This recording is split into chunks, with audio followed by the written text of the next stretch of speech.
السلام عليكم ورحمة الله تعالى وبركاته وولاشن هداية official oo idin ku soo dhawaada channelkiina waa channelka umada soo dhawaada asxaabteeda qaaliga ah caawiyo video cusub iyo qiso cusub iyo wiji cusub soo dhawaada asxaabteeda fadlan hadii aad channelkeena ku cusub subscribe noo saar hadii hore noo joogto like naga baqin dhiirigelin ayay noo tahay qisadan waxay ku magac darnay god ha qodin hadaa qodan ha dheereen ku dhici doontida ma ogide nin ayaa wuxuu dilay xaaskiisa si aan ula kac ahayn qisa sida tan ay ku bilaabanaysaa wuxuu isku dayay inuu qariyo meedka xaaskiisa si aan loo ogaanin waxa arkay isagoo guriga hortiisa fadhin saaxiibay ahaayeen wuxuuna u sheegay waxa ku dhacay wuxuuna weydiiyay talo inuu siiyo wuxuu ku yiri waxaad eegtaa nin guriga soo ag maraayo waxaana gelisaa guriga si aad ugu rogtid dembiga cabaar kadib guriga waxaa soo ag maray wiil qurux badan ninkii dilaaga ahaa wuxuu ka codsaday wiilkii inuu caawiyo wuu qeyliyay wiilkii guriga wuuna dilay meedkiina madaxayuuna ka jaray wuxuuna ag dhigay meedkii xaaskiisa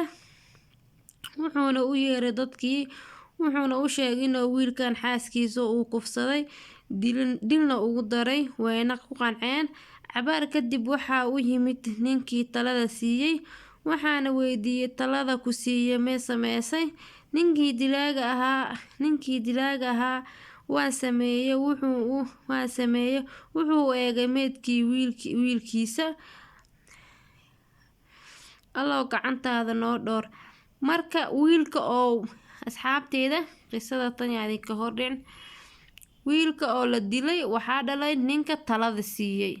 talada siiyay ayaa wiilka dilay marka wuxuu kula taliyay inuu dembiga qof kale qorka ka saaro waxaa la dilay wiilkiisa marka waxaa la god ha qodin hadaad qodan ha dheereysanin marka qisadan sidaa tan ay ku dhamaatay qiso kale ayaa idin wadaaga asxaabteeda qaaliga ah oo tan sidaa tan ayaa noogu bilaabatay qiso ayaa idin wada caawa insha Allah qisada tan waxay ku turjumaysaa salaada dadka salaada ku adag ilaahay salaada nagu adkeeyo naga aqbalo insha Allah qisada tan waxay ku bilaabanaysaa sida tan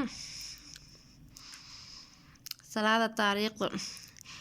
nin shiiq ah ayaa wuxuu yiri anigoo gurigeyga jooga ayaa baabuur ordaya gurigeyga soo hor istaagay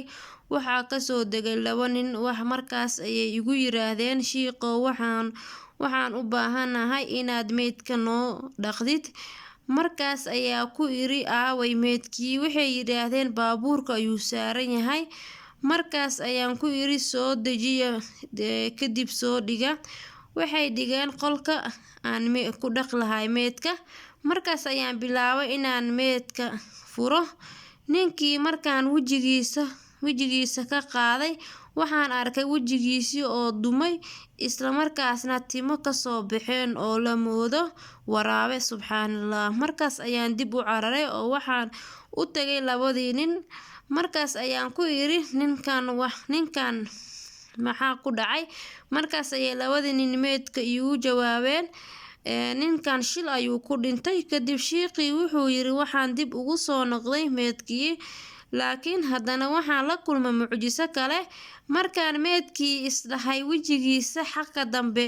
u jeedi wuu diiday aniga oo yaaban ayaan cabaar kadib waxaan isoo galay labadii nin mid ka mid ah oo ooynaya markaas ayaan ku iri shiiqow ilaahay dembigaaga ha dhaafo aamiin markaas ayaan ku iri maxaa dhacay kolkaas ayuu igu yiri ninkan dhintay saaxiibo ayaan ahayn wiilkan dibadda taagan waa walaalkiis laakiin ninka shil baabuur kuma aysan dhiman guriga ayuu ku dhintay dar alla ayuuna u dhintay laakiin ninkan weligiis salaad ma dukan subxaanallah diriskan uma fiicneen subxaanallah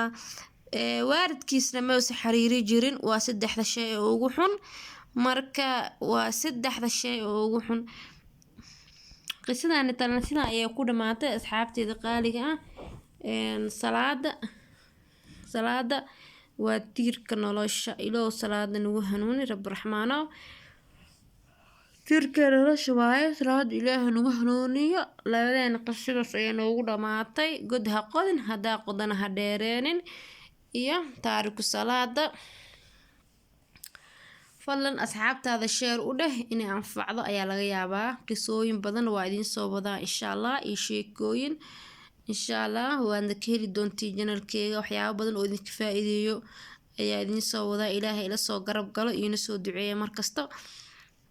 aad ayaan u mahadsantihiin asxaabteeda qaaliga ah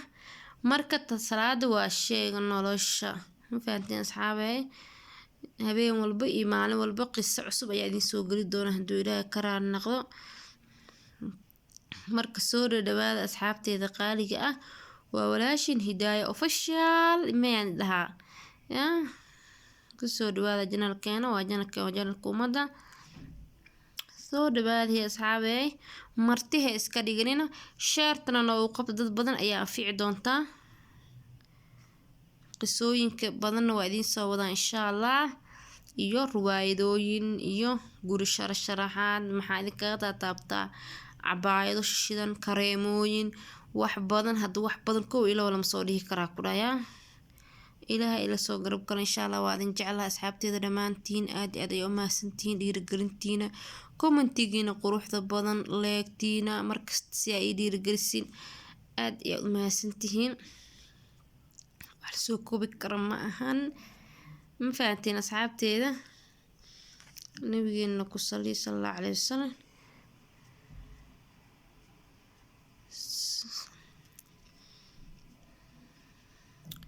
السلام عليكم ورحمة الله تعالى باي باي أصحابتي ذا قالقة